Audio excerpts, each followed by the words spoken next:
I feel like the ways in which people are like Malcolm X, they take the misogyny and they don't take the reading. This man read. Be like Malcolm X. Let me get you niggas hip to this T-God pimpin'. It's some vital information, so I need y'all to listen. It's real simple, pay attention, do this shit with intention, cause I'll smack your silly ass if you still sippin' on Lipton. You people raise my blood pressure. You really do. All right, so... Hello, this is your editor speaking, Ismatu from the future. Hi, how are you? This is part 2 of an annoyingly feminist reading of the autobiography of Malcolm X, in which we're covering the back portion. So basically everything in and after he gets out of prison. We're going to see whether he changed all that much, and we're going to leave all the sex work allegations, the queer allegations, to a different video because I thought I wasn't going to make a video on it, but apparently I need to. Enjoy the ride. Thank you so much for watching, and please watch part 1 if you haven't already seen it. All right. The next big thing that happens is Malcolm X gets locked up. The white girl that he leaves the Lindy Hop with, her name is Sophia, they end up rocking with each other for a couple of years. Even after Sophia gets married, that's her name, Sophia. I do have to point out that Sophia and Malcolm X met when Malcolm was maybe 15, maximum 16, and that is a grown white lady. I do not want us to look back at that situation and said, ooh, Malcolm X, way to pull him. Look at you getting yourself a white girl, which is why he said he did. That's what he describes as the reason he did it in the text. I wanted this white girl on my arm because everybody treated me better. He was a child, and that was a grown white lady adult who continues to have sex with someone that she's been involved with since he was a child, well up until after she gets married to somebody else and they're robbing places together. It has to be said. We can't leave that out. The robbery scheme is pretty genius. I'm not going to lie to you. It's her and one of her white girlfriends go in and case places, and because they're two innocent white girls, nobody thinks anything of it. In fact, it says that they have mistresses of the house gallivanting them around, showing them all the valuables because they're oohing and awing, and people trust you when you're like a big blue-eyed white girl. We don't know the color of her eyes, but I'm pretending. Malcolm X gets caught because he tries to sell a really fancy watch that he knew was too fancy, and he knew he shouldn't have took it, but he did it anyways. They all got caught, and they get sentenced because this is before mass incarceration. The time period that this talks about is the 30s, the 40s, the 50s, and the 60s. What are we in? The 30s, the late 30s, the early 40s? Mass incarceration hadn't really started yet. It didn't need to be a thing because you could pay black people whatever you want. You could not pay them at all. Nobody was going to care. They get caught, and really the reason that they get sent to prison so long is because they had no business with those white girls. Before the judge enters, I said to one of the lawyers, we seem to be getting sentenced because of those girls. He got red from the neck up and shuffled his paper. You had no business with the white girls. Malcolm X gets 10 years in prison, which is unusual. The girls got 1 to 5. I'm pretty sure Malcolm X says somewhere that that's an unusually long sentence. Like, they expected to really only be locked up for like 3 years, 4 years max for burglary, especially if nobody got killed. But I was sitting here thinking like, oh, 10 years is really short, because what has happened to the amount of time that you can be assigned to prison, even for non-violent offenses? Like, how long can you go away? Mama, you're in or you're out of the video, but you gotta pick one, okay? Do you want to be in it? Everybody say hi to Lemon. He goes to prison. It doesn't say that he's like explicitly against prison. I haven't been able to find enough text to see if he like really changed on that stance over the course of his life, but obviously he's not pro-prison. And he says nobody should be voting to send people to these places. Like, he's saying there at minimum shouldn't be bars. So worth noting. In prison, he is just awful to everybody. He immediately tries to find a hustle in prison, and there's a fellow inmate named Bimby. He was pretty gruff to other individuals. He sensed that Bimby liked him, and Bimby took shit from no one. Even the guards respected Bimby. Out of blue one day, Bimby told me flatly, as his way, that I had some brains if I'd use them. Good. Go read something. You know, not enough of us get properly knocked upside our heads and have someone say, hey, you should read. You should read more. I'm here to be that person for you. Yes, you. If you have a developed politics, or at least you think you do, if you are wildly opinionated, read. Read more than you do right now. I promise you I could stand more to read more than I do right now. I read a lot. Please read. Thank you. So he is humbled by that, and he's like, you know what? I actually am not a strong reader. He finished the 8th grade in Mason, Michigan. He said the streets erased everything he learned in school. He didn't know a verb from a house. He wants to study English and penmanship. So you know what he starts doing?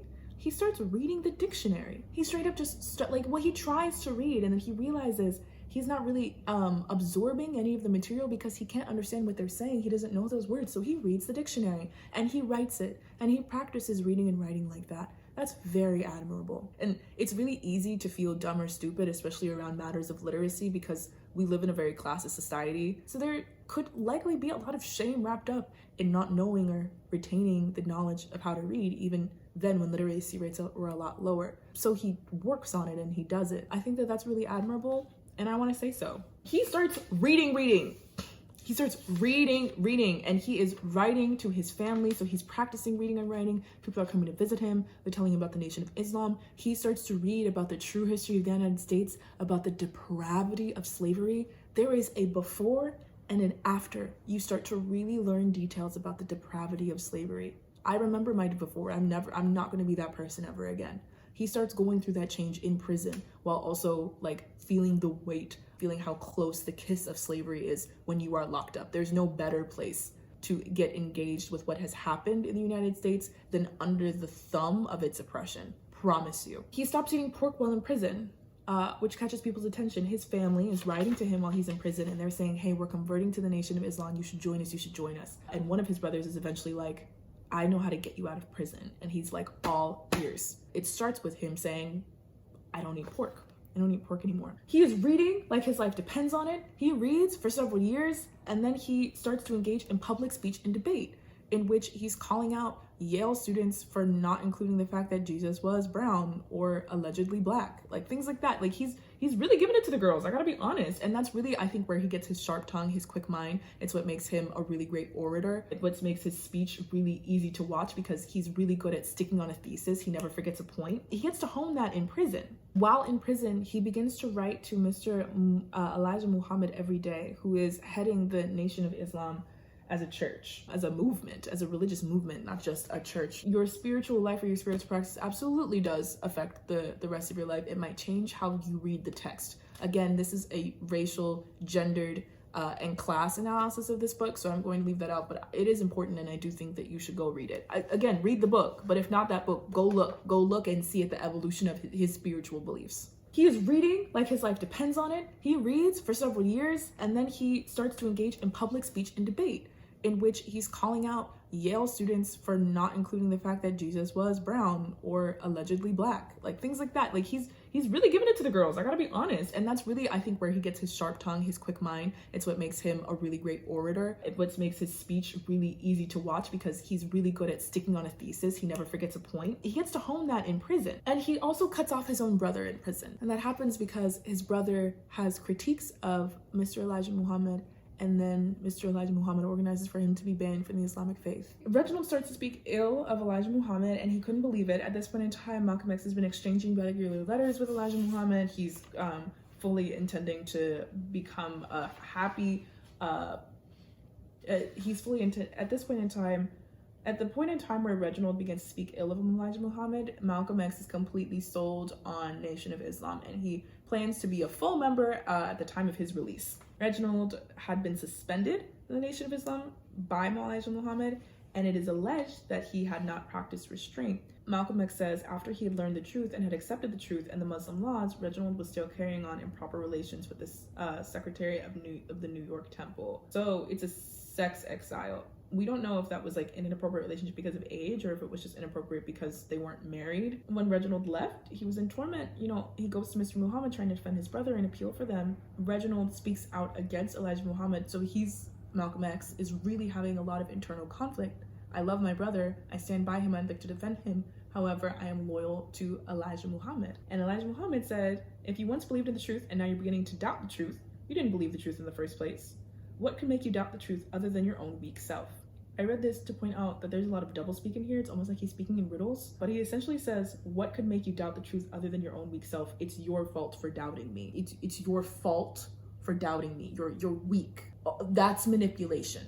Again, I'm not going to shy away from that. I'm not going to call it problematic. That is manipulation. Those kinds of interactions are important for the context of Malcolm X's relationship with Elijah Muhammad, in which he openly admits to adoring and idolizing him. X is out in 7 years, even though he was sentenced for 10, and the first 3 things he gets with money from his sister: a wristwatch, the glasses, and a briefcase. His ministry is really where he becomes Malcolm X, where he is a minister, an active minister, in fact, the right-hand man of Mr. Elijah Muhammad, and he really, really grows the population of the Nation of Islam. It was culty.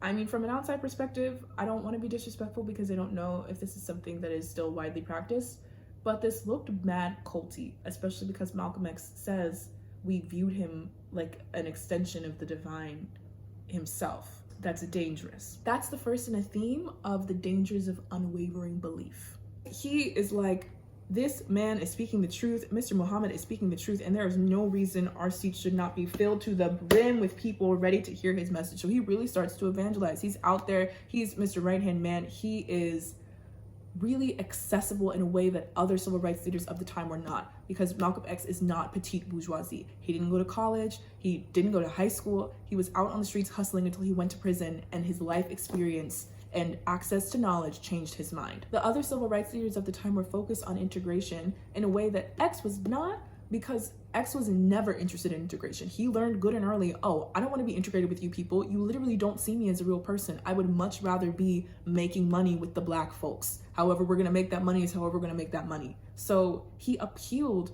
to the kinds of black people that were not particularly interested in integration, either because they had been around white folks and they didn't like it, or because they had no desire to be around white folks in the first place. Money be damned. He catches on fast, and it makes sense, right? He's a really charismatic speaker. I mean, he's also a desirable man. I do have to touch on the politics of desirability because it's not like this is a secret. There's one tweet, I'm gonna find it.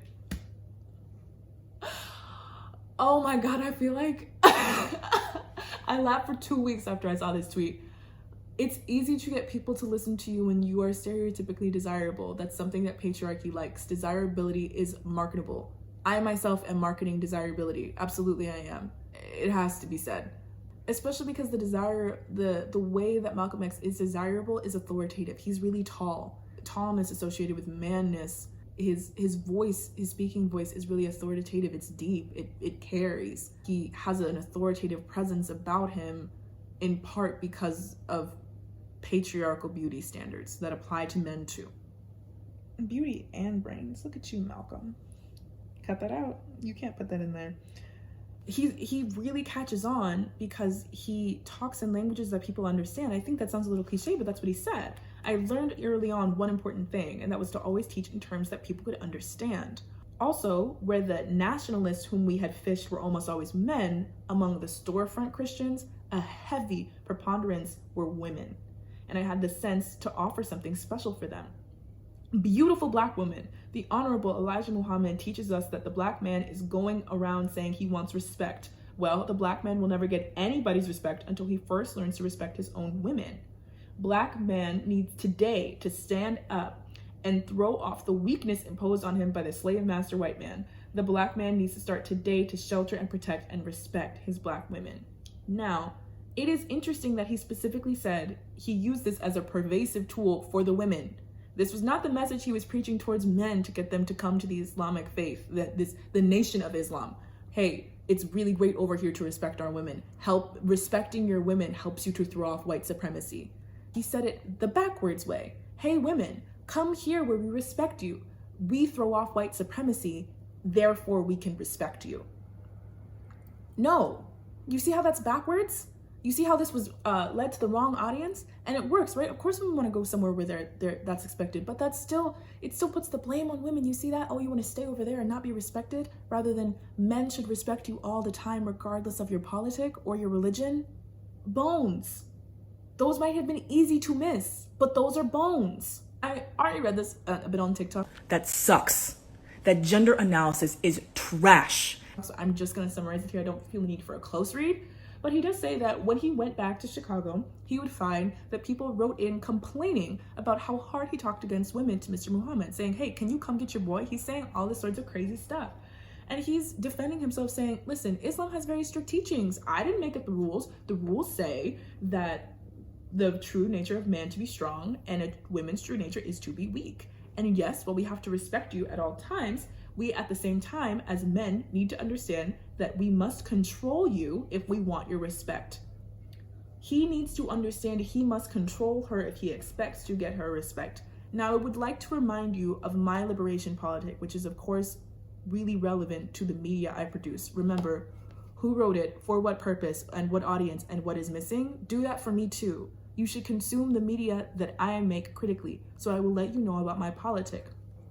My politic is that Group A is better for being in control of Group B, and Group B is better for being under the control of Group A. Whenever I see that politic, I say, no, everyone should have the right to self-sovereignty. This is a politic that says a woman's true nature is to be weak, and the true nature of man is to be strong. Now, it doesn't say explicitly, and so thus it's better for women to be controlled by men. However, I think that is the implication. And then he goes on to say that men do need to control women if they expect women's respect. I disagree. No one is better for being controlled by somebody else. Respect is not better or earned by being in control of someone else. This is antithetical to my politic. This is misogyny. Or actually, it is misogyny, but it's a closer definition would be this is what patriarchy is. A continual subservience. They're continual constituents. They are continually dependent on men because their true nature is to be weak. And so it's better for everybody involved if men just control everything. I will always be against a politic that says Group B is better for being controlled by Group A. And I will be especially skeptical of that politic when Group A is better off when they control Group B. It's the same argument that they used for slavery. The white slave masters who were happening to make buckets and buckets and buckets, world-changing, world-building amounts of money, controlling Group B, black people, were also saying to them, but you're better for having being controlled by us. It's better to have you. You don't know how to do it out there. You're dumb. And Negroes are naturally lazy, and so we have to whip them. Like, do you not see how that's literally the same thing? I'm always against that framework. Always. I have to point it out. That's a bone. This is where we get to the famous clucking hens passage. Again, I already read this on the internet, so if you really want to hear me read it, you can go look at that. But he really just says women talks too much. And even Samson, he blames Delilah for Samson's fall. Again, Samson was responsible for his own actions. He knew good and damn well he shouldn't have told Delilah, who was very obviously his enemy at that point. You know anything, if you've read the story of Samson one time, you would know that is it's a ludicrous teaching. That's what you took from that book? Really? Anyways, speaking of gender analysis, he meets his wife. Sister Betty X. She was tall, brown-skinned, darker than I was, and she had brown eyes. Lovely. This is a J. Cole girlfriend if I have ever heard one. Do you guys know what I mean when I say J. Cole girlfriend? You know, fat ass but not too fat for corporate. Ghetto but not too ghetto. Hood but not too hood. You know, like classy, ratchet. Catnip for these niggas. And I'm so... Ask me how I know. Ask me. Cut it out. Like, you shouldn't leave that. Am I gonna leave that in? I should not leave that in. Ask me how I know. Ask.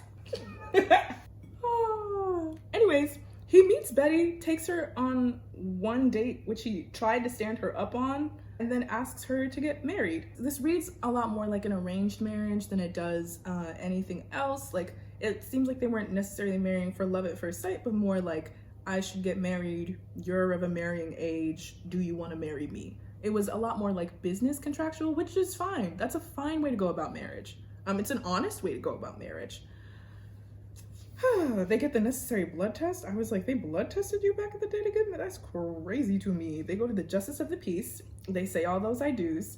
The old devil said, I have pronounced you man and wife, and then kiss your bride. And then he says, I got her out of there. All that Hollywood stuff. Like these women wanting men to pick them up and carry them across thresholds, and some of them way more than you do.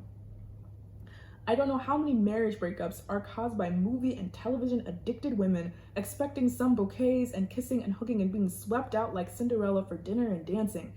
then getting mad when a poor, scraggly husband comes in tired and sweaty from working like a dog all day, looking for some food.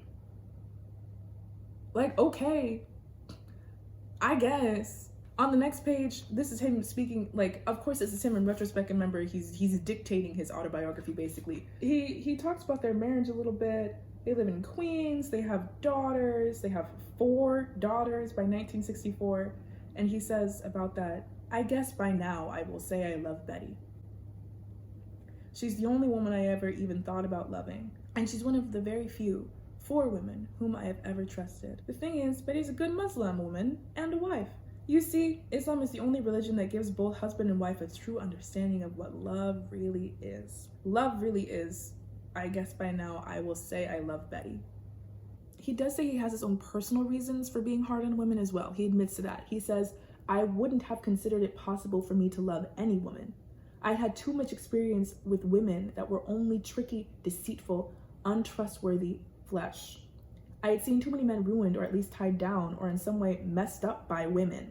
And then he goes on to say women talk too much. This is the somewhat famous clucking hens quote. He says he has so much experience with women that were terrible that he just couldn't possibly trust anyone.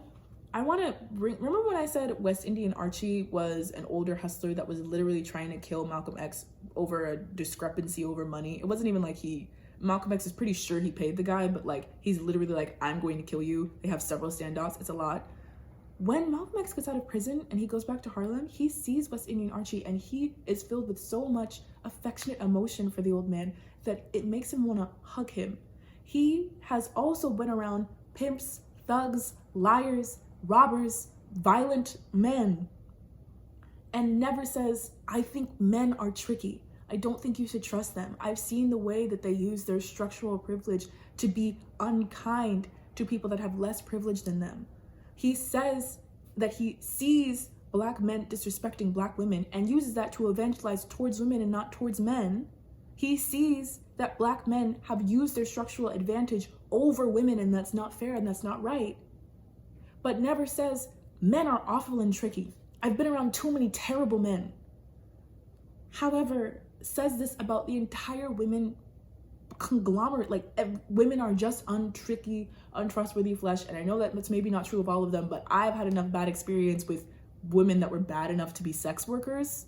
That, say it with me, that is misogyny. That is misogyny. He doesn't spend a lot of time with his wife and children over the course of his life. He's traveling, he's at speaking engagements, at first for the Nation of Islam and then for the ministry. He starts by himself after he breaks off from the Nation of Islam, which we're getting pretty close to that. In fact, that might be next. Later in life, he realizes how much more he wants to be at home with his wife and kids. He's swearing to Betty that it's going to be different via Alexis Haley report in the epilogue, at least. And then he dies.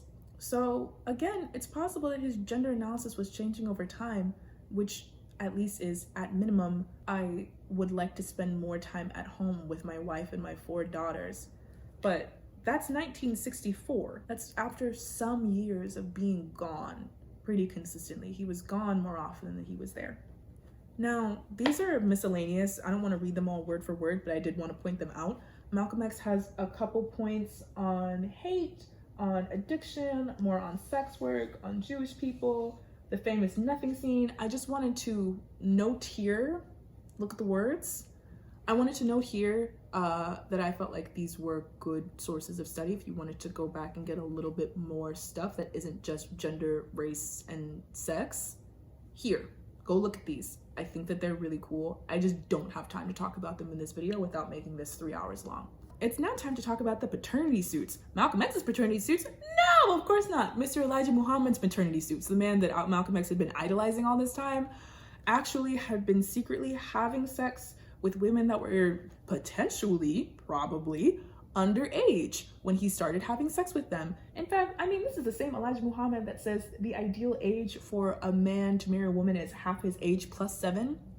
Not the minimum, the ideal. Half his age plus 7. And he's scared, honestly. He's scared to think about, like, no, this person I've staked my life around, this person I've gone to bat for multiple occasions, everything that I do is in this person's name, and you're telling me that they're having illicit affairs with young women and getting them pregnant. Like, this is really bad. He starts to have nightmares. He begins to see headlines in his nightmares. He's thinking about what he's going to do. What's he going to do? Anytime a reporter came anywhere to me, I could hear him ask, is it true, Mr. Malcolm X, that this report be here, that... And what was I going to say? Yeah, what are you going to say? He breaks the rules that no Muslims are supposed to have any contact with another Muslim in the isolated states. And he looked up the former secretaries. He talks to 3 of the former secretaries. There's more than 3, my God. And he learned from those former secretaries of Mr. Muhammad, while Mr. Muhammad was praising Malcolm X to his face, he was tearing Malcolm X apart behind his back, just waiting for the day that Malcolm X moved to usurp him, which of course broke his heart.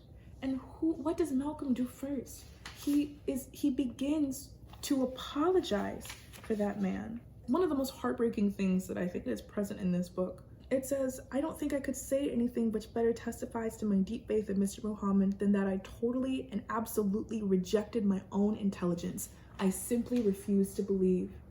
I didn't want Allah to burn my brain as I felt the brain of my brother Reginald had been burned for harboring evil thoughts about Mr. Elijah Muhammad.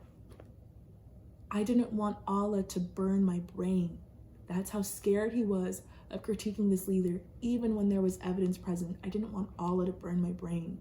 That is tragic. That's so sad. Now, later he understands that it wasn't Allah burning his brain that made Reginald eventually have a breakdown. Reginald started walking the streets Reginald kind of lost his way, I guess. I mean, his whole family turned on him. He was excommunicated from the community that he's had his whole life, and then he also becomes institutionalized. He also ends up in a mental asylum.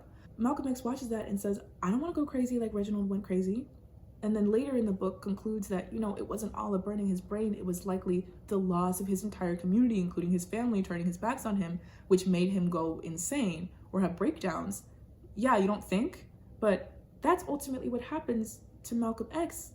He is silenced at first. He says something out of turn, which, debatable. Actually, I'm getting ahead of myself. Malcolm X first moves to apologize for Mr. Elijah Muhammad. He says, I thought one of the bridges that could be used if and when the shattering disclosure should become public is that loyal Muslims could be taught that a man's accomplishment in his life outweigh his personal human weakness. He says, thinking of Lot, we think not of incest, but of saving the people from destruction of Sodom and Gomorrah. He says, our image of Noah isn't of him getting drunk, but it's of him building the ark. We think of Moses leading the Hebrews, and not Moses' adultery with the Ethiopian women. To that I say, who is we?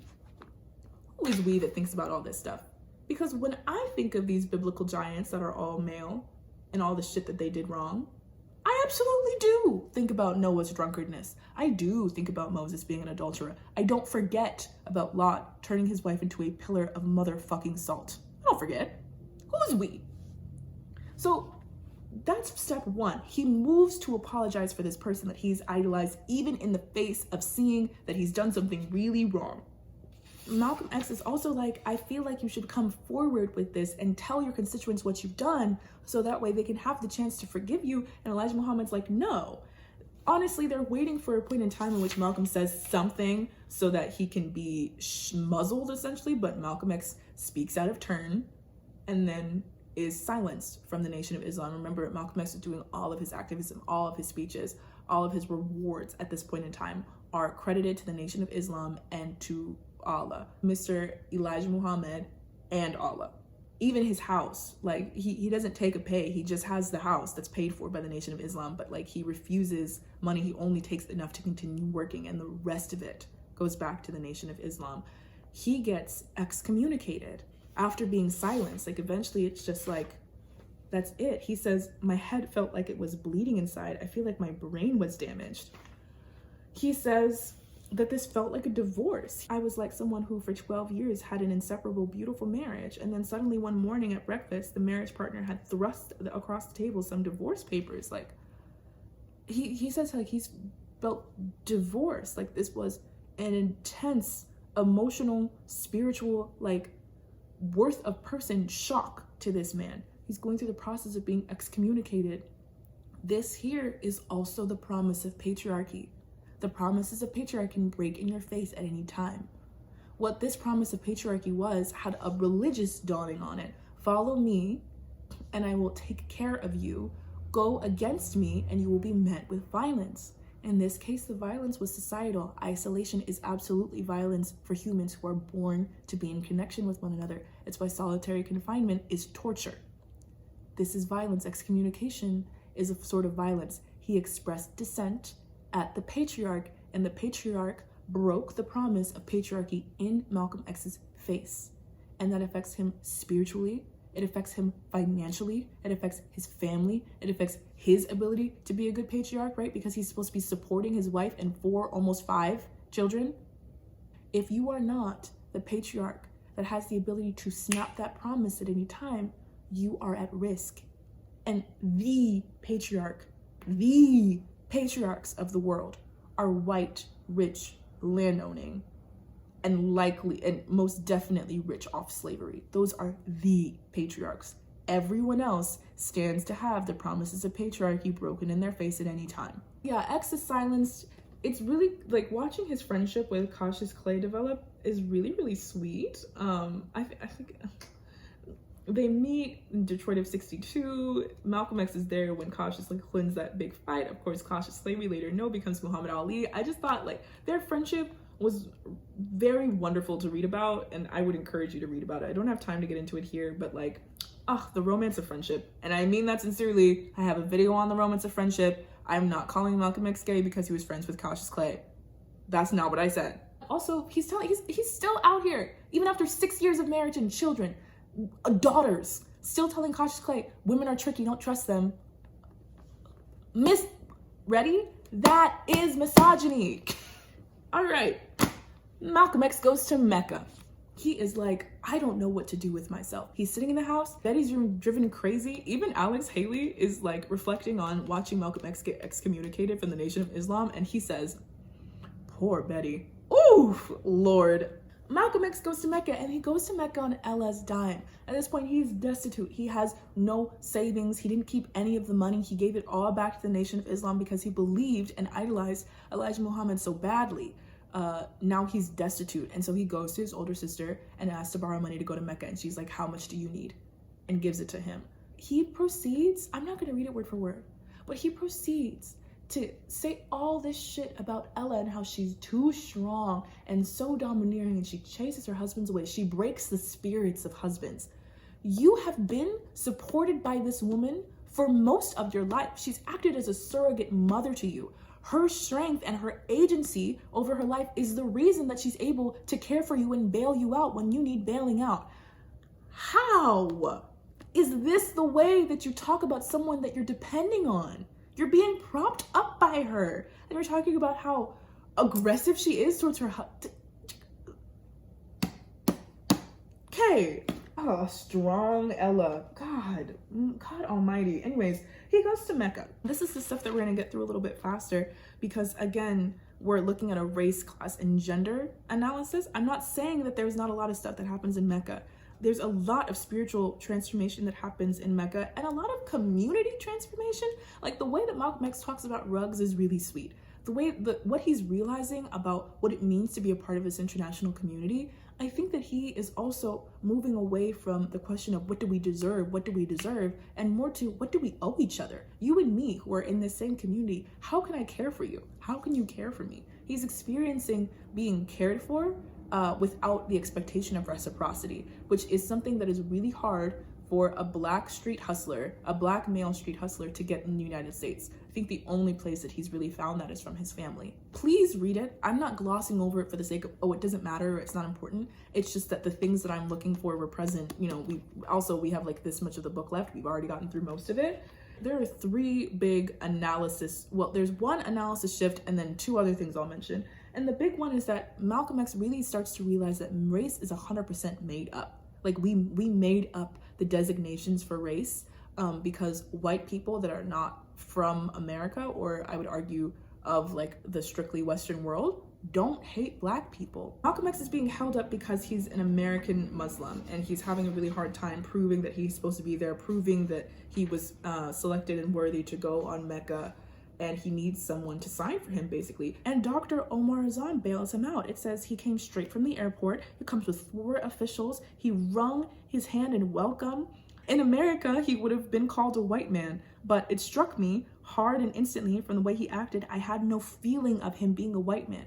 Malcolm X is really realizing race is made up. It's not that white people are the devil, it's that whiteness was constructed to harm me. Whiteness is also a system. Whiteness is bigger than being white or being of a white ethnicity or having light skin or whatever phenotype, whatever cultural markers of whiteness there are. Whiteness is a system. It's a system that changes every time, and it's a system that benefits the rich and the powerful to make sure that they stay rich and powerful. And that system was uniquely designed to harm people, Black people and Indigenous people in particular in this country. Black people and Indigenous people in particular. So again, if we talk about the word privilege, this system was either designed for me in mind or designed not to harm me. Whiteness is a system that was designed for white people in mind, a particular kind of white people, but all white people nonetheless benefit from being white because it's a system that benefits whiteness, and it benefits whiteness at the expense of Black people, Indigenous people, and other people of color. Black people, Indigenous people were created to bear the harm of whiteness, the extractive, genocidal point of whiteness. That's what it is in the United States. That's what it is in the West. That's what it took to create the nation. Genocide and slavery built America. That's not a hot take. That's just history. I'm not going to cite any sources for that. Come on now. He's realizing that that's not the case for everybody that could be classified as white, that would be read as white if they're in America, and that whiteness and Blackness is only really a concept that exists to us in that geopolitical context, in that nation state, in those communities. White people in general are not the devil. This is a huge paradigm shift for Malcolm X, who just came from a religion that said white people have evil stitched into their DNA. That means that all of this is learned, that we made it up. That means we could change it. Huge, huge racial paradigm shift. Huge. Then about women, I just have to mention it. He says that you can tell the morality of a nation from how the women dress, and it was clear that Lebanese women had a lot of European influence from how little clothing they wore, which is simply ahistorical. We know that European influence incited African women to cover up, and before European influence, they didn't cover up as much. It was hot. We got page 339. He's remarking that there's no women in view, and that is something that is missing. If Malcolm X is having these huge revelations about race, about class, about other parts of his politic, and there are no women around, what might he struggle with when developing his politic? Anyways, the rest of this book is the epilogue on Alex Haley. And again, this is Alex Haley's words here, like wrapping up just the rest of Malcolm X's life, because he died before this was sent to publication. And he was aware that he was going to die very recently. He knows he's a marked man. He's hearing death threats. He knows that they're probably coming from the Nation of Islam. Now, the FBI knew about this too, and they twiddled their thumbs until they made sure Malcolm X was good and dead, because they didn't have to do it. I should say about the FBI, while I'm critiquing them, that I have no faith in the FBI. So then this means the critique of, well, if he was gay in real life, the FBI would have found out. Would they have? They're largely pretty useless. They couldn't find anything on Martin Luther King either, so they had head Noodle Goose in charge, Hoover, literally fabricate sex tapes to send to Coretta's house. I don't trust those hoes. I don't trust that they would have been able to find anything worthwhile anyways. And the sources that we have for Malcolm X's alleged queerness or his alleged sex work come from interviewing people. How was the FBI just gonna go into Harlem and start interviewing? Do you think these people couldn't spot an undercover cop? Come now. The rest is just the rest of his really unfortunately short life. His life was cut very short. He comes back, he begins his own movement. He is on his way to realizing he needs to spend more time with his family. He's realizing how important it is that his family is taken care of in the event of his death, which he is aware is coming pretty soon. And then unfortunately, his death does come pretty soon. He's broke as a joke. He's out here asking for book advances because he had originally said, hey, send that check to the Nation of Islam, but then came back from Mecca and said, hey, send that check to my wife. And then he dies. He dies violently during a speech. I'll save you the gory details. I want to keep these, because we're talking about race in America, the conditions of oppression, The conditions of oppression always include violence, but I will try to mitigate the traumatizing details of those violences as much as possible. I just feel like, especially because I am making these primarily for a Black audience, anyone is welcome to watch and participate with boundaries, but I am speaking to Black people. We've had enough. We've had enough really traumatizing details of our Black leaders dying, so I'm never going to dwell on them. But yes, he is assassinated, and he didn't have a lot of time after Mecca to be assassinated. Like, he starts speaking again. He starts to publicly, he speaks for himself and not for the Nation of Islam's. He starts to publicly talk about his changes, his paradigm shifts, being on Mecca, that he saw every kind of person on Mecca being one in a huge spiritual and religious experience. Like, it really changed his life.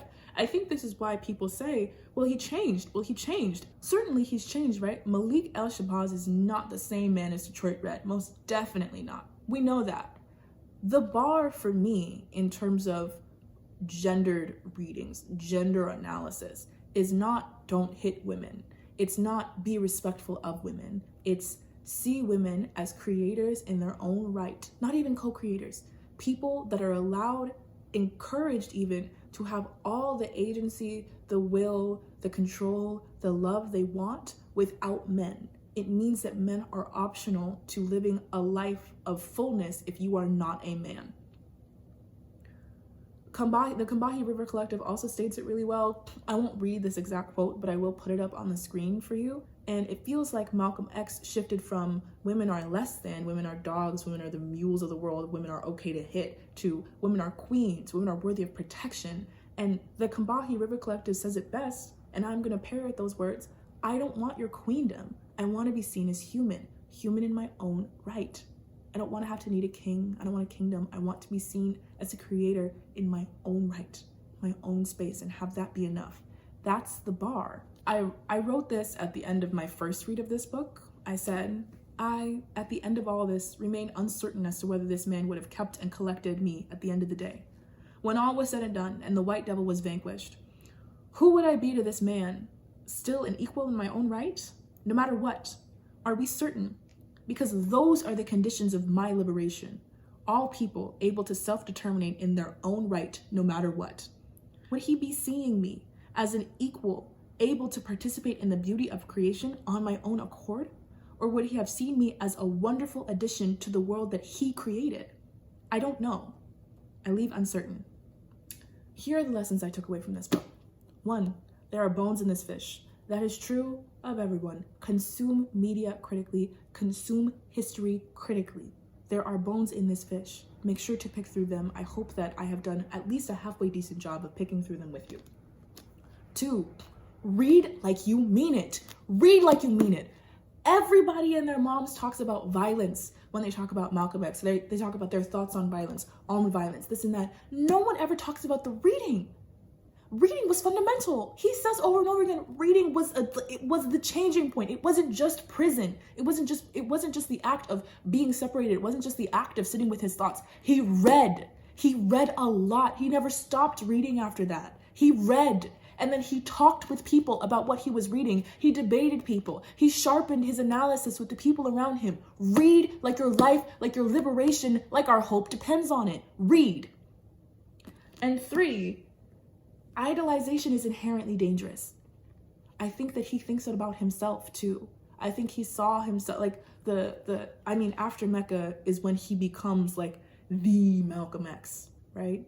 Malik Shabazz, like the world traveler, the known to diplomats, the Pan-Africanism. That's when he really started moving and shaking, which makes sense. That's where he ended his demise. He was on the brink, the precipice of some amazing shit.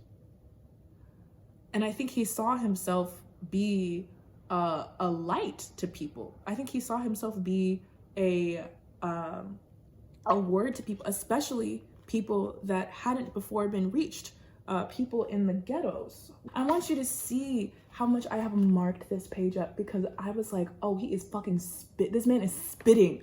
So again, Malcolm X is spreading like wildfire because he knows how to talk to people. We've covered that before, but that's why he was such a compelling speaker.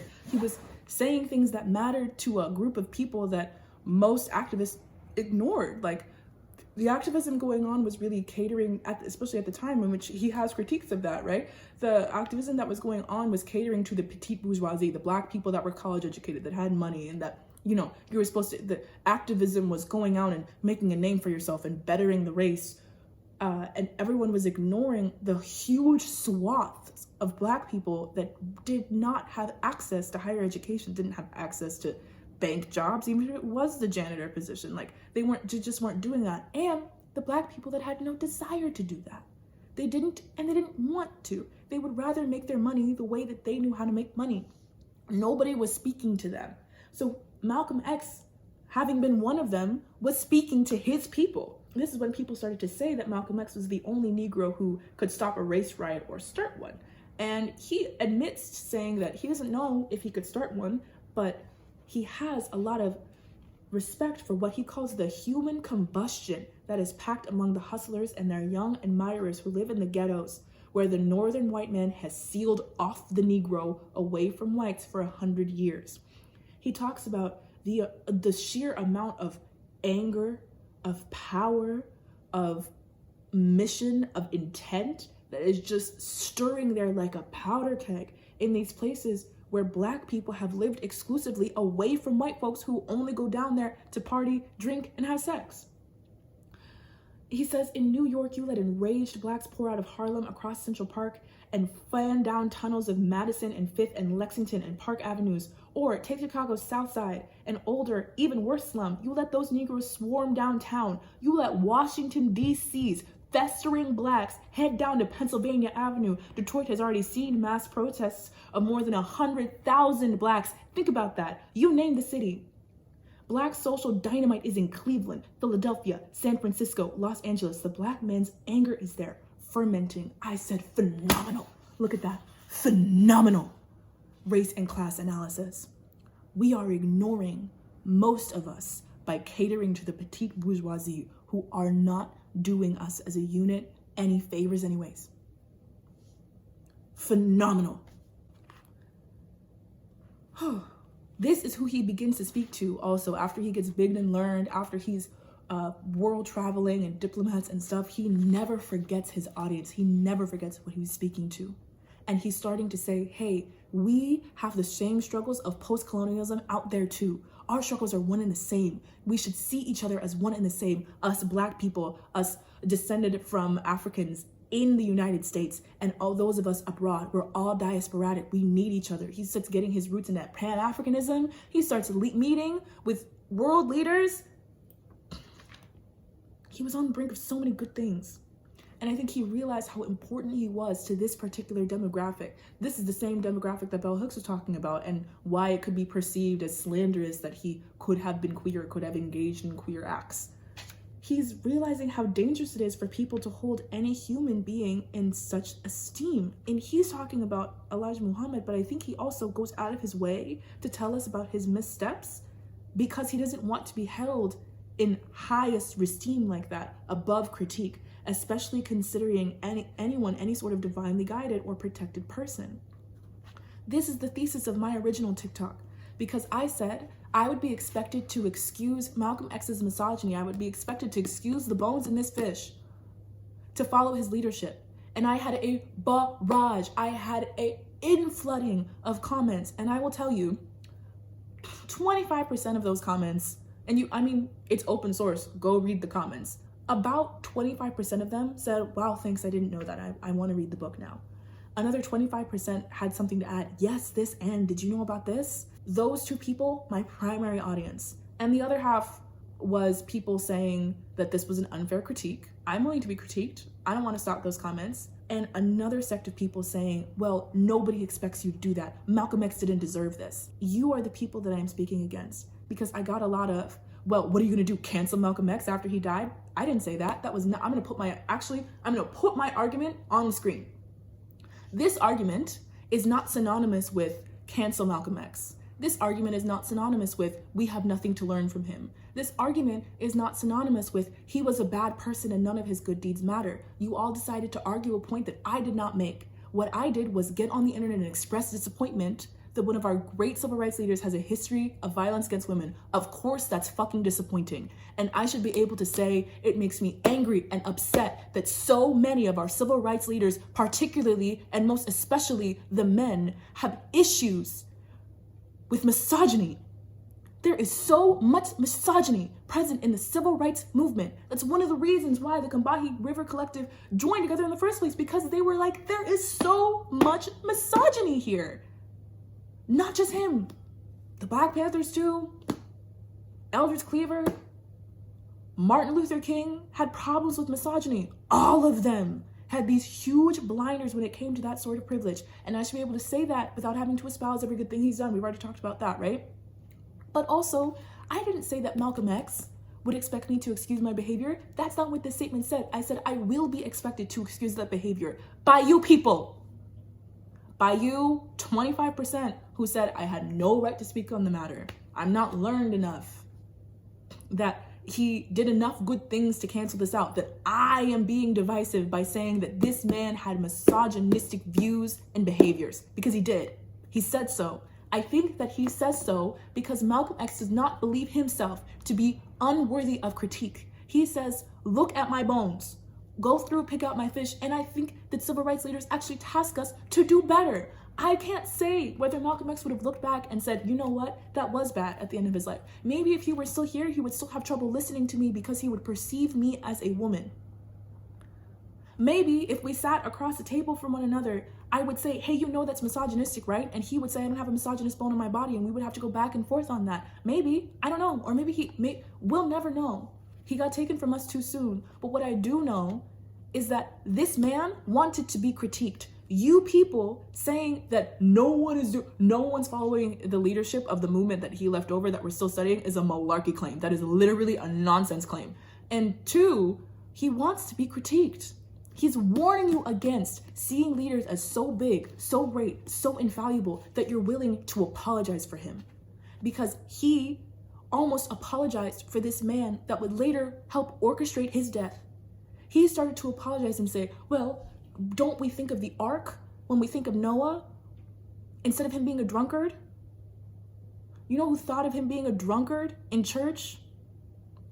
A kid that is descended from lots of family members, particularly male ones that drank a lot. I never forget that Noah was a drunkard. It is the first thing that I think about him. Those of us that are harmed by misogyny don't ever have the luxury of the rose-colored glasses that everybody else, not everybody else, that Black men in particular get to see about the civil rights leaders.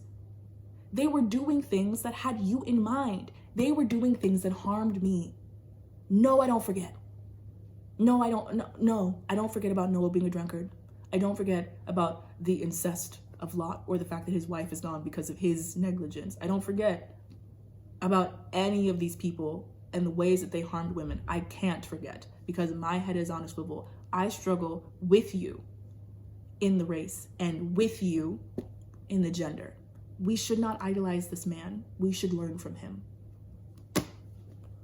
This is the book that I'm reading for the next read with me. I'm trying to name this book club. I would be open to names. Right now I'm thinking about calling it Black Radical Book Club and then abbreviating with BRB, but I can't tell if that's lame. I kind of got on the internet late, so I still use like BRB. But this is Belly of the Beast, The Politics of Anti-Fatness is Anti-Blackness by Deshaun L. Harris. It is one of the, this book changed something in my spirit. And we got to talk about it, both because the politics of desirability is present in how we view our leaders. It's present in how I market myself. Absolutely. And I think that it is a really necessary conversation about what we are leaving out of our current movements for equality and liberation. And fat politic is something that we're leaving out. So I'm going to talk about it. Tune in next time. I don't know how I want to end these. Did you drink tea? Tell me what kind of tea you drink. Let me get you niggas hip to this T-God pimpin'. It's some vital information, so I need y'all to listen. It's real simple, pay attention, do this shit with intention. Cause I'll smack your silly ass if you still sippin' on Lipton. Now let's get it, first we gon' start off with